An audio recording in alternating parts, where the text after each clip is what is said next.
आप सभी का स्वागत है आपके अपने चैनल स्टार स्टडी पे।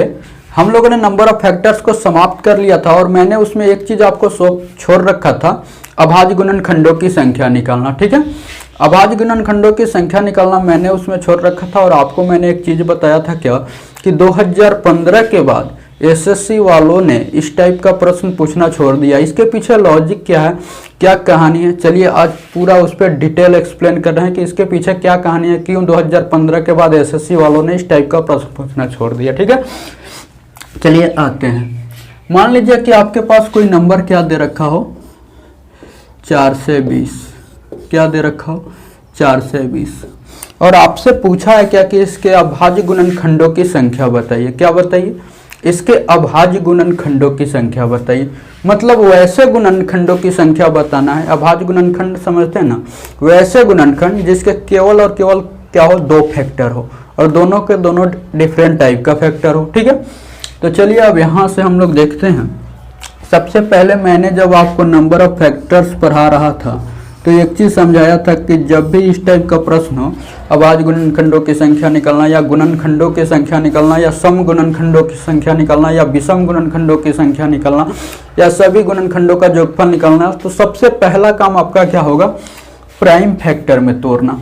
तो 4 से 20 को आप प्राइम फैक्टर में तोड़ोगे, क्या 4 से 20 को आप प्राइम फैक्टर में तोड़ोगे। प्राइम फैक्टर में तोड़ना आप सबको ही जानते हैं, क्योंकि इस पे हम लोगों ने बहुत सारा क्वेश्चन किया, थ्योरी किया। तो प्राइम फैक्टर में तोड़ना वैसे बच्चों वाली चीज़ है, हम लोगों ने बच्चों वाली क्लास में भी पढ़ रखा है कैसे तोड़ते हैं प्राइम फैक्टर में। सबसे पहला काम प्राइम फैक्टर में तोड़ने के लिए क्या करते हैं, इसे सबसे छोटा नंबर 2 से भाग करते हैं। अगर 2 से नहीं लगेगा तो 3 से, 3 से नहीं लगेगा 4 से, ऐसे करके जाएंगे। ठीक है, तो 2 से आप भाग कीजिएगा तो 2 से 10, फिर 2 से भाग कीजिए 1 से 5, फिर क्या 3 से भाग कीजिए 35 और 5 से भाग कीजिए 5 7 35। ठीक है, तो ये प्राइम फैक्टर में टूट गया। अब इसे हम लिख सकते हैं क्या, 4 से 20 को लिख सकते हैं 2 का पावर 2, उसके बाद में 3 गुने 5 गुने 7। ठीक है, 4 से 20 को हम लोगों ने प्राइम फैक्टर में लिखकर इस टाइप से लिख दिया। ठीक है, मतलब अरेंज कर दिया। ठीक है, तो क्या निकालना है हमको, अभाज्य गुणनखंडों की संख्या निकालना है। क्या निकालना है, अभाज्य गुणनखंडों की संख्या। अभाज्य गुणनखंडों की संख्या, अभाज्य गुणनखंडों की संख्या निकालना। तो अभाज्य गुणनखंडों की संख्या निकालने के लिए आप मार्केट में जितने भी राइटर के बुक हैं सारे के सारे उठाइए। सब ने एक ही चीज़ लिख रखा है। क्या लिख रखा है कि सारे के पावर को जोड़ दीजिए। क्या कीजिए, प्राइम फैक्टर में तोड़ने के बाद सारे के सारे पावर जोड़ दीजिए।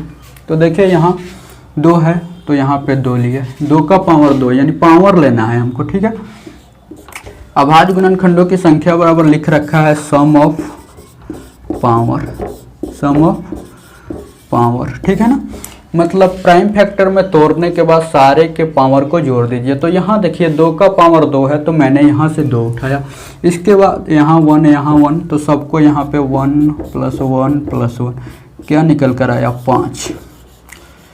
तो इस टाइप से क्या आपके अभाज्य गुणनखंडों की संख्या जो निकल कर आई 5 आई। क्या निकल कर आई 5 आई। और इस टाइप से ही हम लोग अभी तक इस टाइप का प्रश्न सोल्व करते आ रहे हैं, लेकिन चीज़ें लॉजिकल 100% सही नहीं है। क्या ये जो 5 निकल कर आई अभाज्य गुणनखंडों की संख्या, ये चीज़ें आप मैथलॉजिकल चीज़ें हैं। ठीक है, और लॉजिक से 100% सही नहीं है। ठीक है, इसके आगे मतलब इस पे हम लोग आगे देखेंगे कि क्यों सही नहीं है 100%। ठीक है ना, तो देखिए इसके पीछे कहानी क्या है। पहले सबसे पहले इस पे जो पूछा गया प्रश्न है, 1-2 प्रश्न हम एग्जाम्पल लेकर के आपको समझा रहे हैं। ठीक है, आपके स्क्रीन पे एक प्रश्न दिखाई दे रहा होगा राइट साइड कॉर्नर में कि 4 का पावर 11 गुना 14 का पावर 5 गुना 11 का पावर 2, और आपसे पूछा है कि इसके अभाज्य गुणनखंडों की संख्या बताइए। क्या बताइए, अभाज्य गुणनखंडों की संख्या बताइए। और ए वाला प्रश्न यूपीएससी सीडीएस 2012 में पूछा गया प्रश्न है। ठीक है, तो चलिए पहले सबसे पहले सोल्व करते हैं कि इसका आंसर क्या हो रहा है। ठीक है, तो सबसे पहला काम आपको क्या करना है, इसे प्राइम फैक्टर में तोड़ना है। जो नंबर प्राइम फैक्टर में नहीं हो उसे प्राइम फैक्टर में तोड़िए। तो 4 को कीजिएगा प्राइम फैक्टर में तोड़िएगा तो 2 गुने 2 लिख सकते हैं। और ये पावर 11 वाला यहाँ भी और यहाँ भी, ठीक है। 14 को हम लिख सकते हैं 2 गुना 7, ये पावर 5 यहाँ भी और 5 यहाँ भी, ठीक है। और ए ऑलरेडी क्या है, प्राइम नंबर है, तो इसे हम सेम लिख देंगे। क्या करेंगे, 11 ऑलरेडी प्राइम नंबर है तो इसे मैंने सेम लिखा, पावर क्या दे रखा है 2 तो 2, ठीक है। तो फाइनली रूप से क्या होगा, प्राइम फैक्टर में टूट गया। और आपको पता है क्या पता है कि जब बेस समान हो तो पावर जुट जाता है। तो 11 11 22 और 5 27, ठीक है। 7 का पावर 5 गुने 11 का पावर 2। और आपको पता है कि अभाज्य गुणनखंडों की संख्या क्या होता है, सम ऑफ पावर। क्या होता है, सम ऑफ पावर, यानी पावर का योगफल। तो 27 और 5 32 तो 34, ठीक है। तो यहाँ से आपका जो निकल कर आया, क्या निकल कर आया, अभाज्य गुणनखंडों की संख्या निकल कर आया। और आपको ऑप्शन में भी यही दे रखा होगा, क्या दे रखा होगा, 34। चीज़ें तो इस तरह से हम लोगों ने अभाज्य गुणनखंड की संख्या अभी तक निकालते आ रहे हैं, लेकिन चीज़ें जब 2015 में एसएससी वालों ने इस पर थोड़ा लिया, इस क्वेश्चन को रिसर्च में, तो इस चीज़ पे गहन चिंतन करने के बाद इसे 2015 के बाद पूछना ही छोड़ दिया। अब इसके पीछे क्या कहानी है, चलिए हम 1-2 एग्जाम्पल देकर आपको समझाते हैं कि क्यों पूछना छोड़ दिया। ये चीज़ें तो निकल कर आई अभाज्य गुणनखंडों की संख्या, लेकिन ये 100% सही नहीं है। ये चीज़ें आपसे निकलवा रहा है क्या, अभाज्य गुणनखंडों की संख्या निकलवा रहा है, लेकिन ये चीज़ें कुछ और निकल कर आ रही है। चलिए अब देखते हैं कि क्या निकल कर आ रही है, ठीक है। एक छोटा सा एग्जाम्पल ले रहे हैं, इस पर चीज़ें बहुत ज़्यादा क्लियर होगी।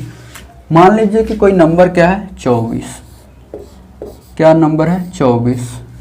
और मैंने आपसे पूछा है कि इसके अभाज्य गुणनखंडों की संख्या बताइए। क्या बताइए, इसके अभाज्य गुणनखंडों की संख्या बताइए। तो सबसे पहला काम आपको मैंने क्या सिखा रखा है कि 24 को प्राइम फैक्टर में तोड़िए। तो प्राइम फैक्टर में तोड़िएगा तो 2 का पावर 3 गुने 3, 2 का पावर 3 8, 8 3 24, ठीक है। प्राइम फैक्टर में टूट गया।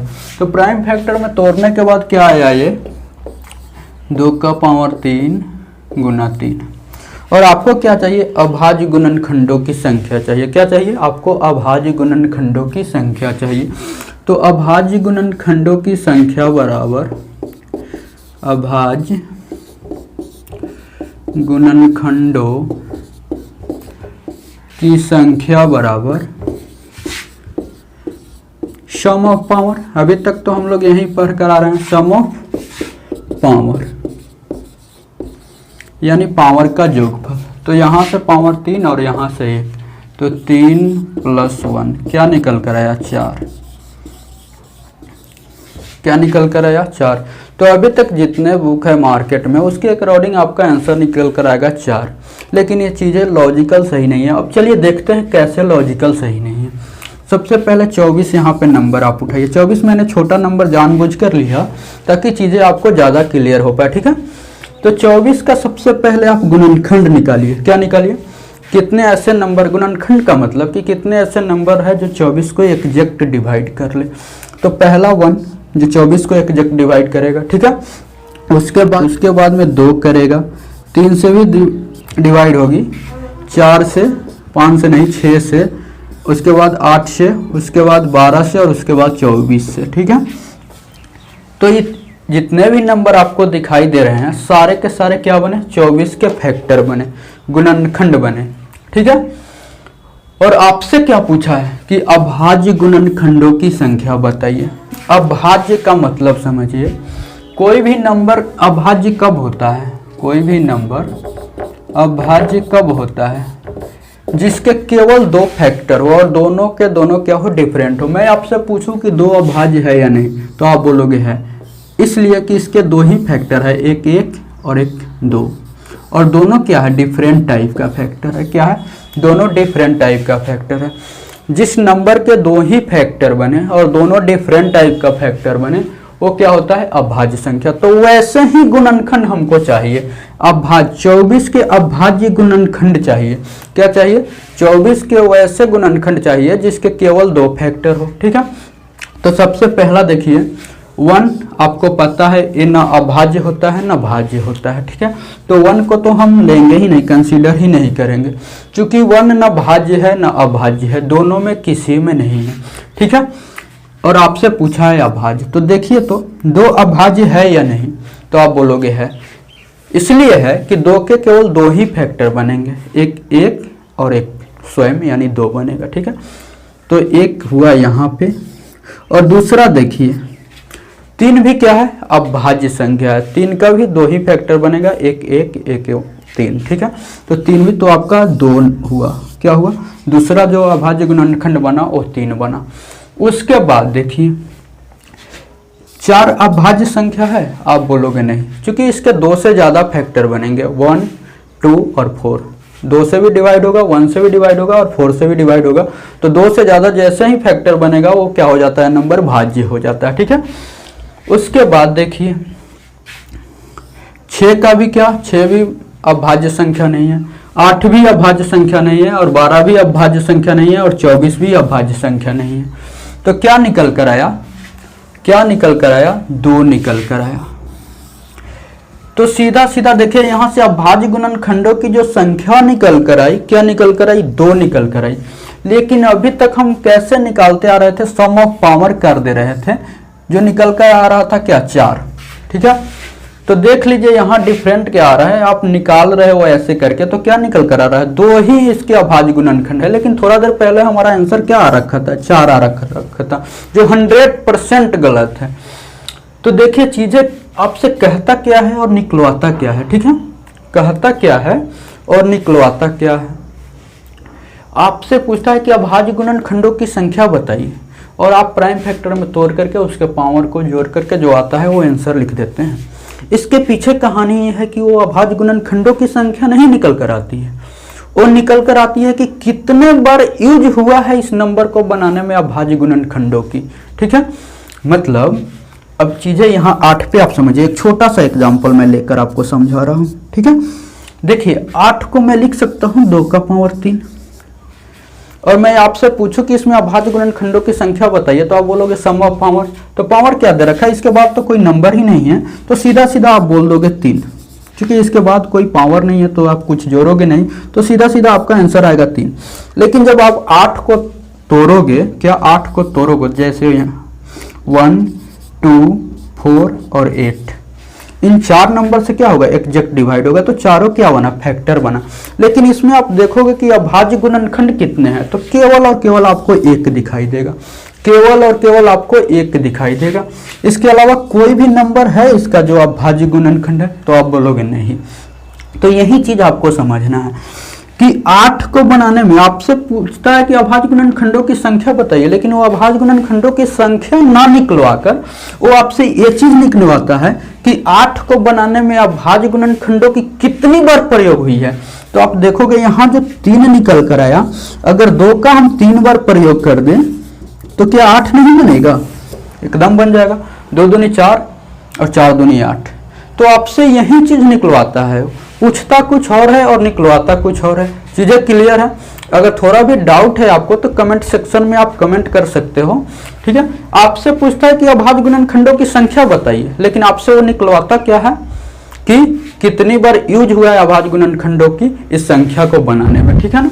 अगर ये चीजें पूछे आपसे, यहाँ पे अभाज्य गुणनखंडों की संख्या ना पूछकर आपसे ये पूछे कि कितना बार यूज हुआ है अभाज्य गुणनखंडों की 24 को बनाने में, तो आपका एकदम ये राइट आंसर हो जाएगा।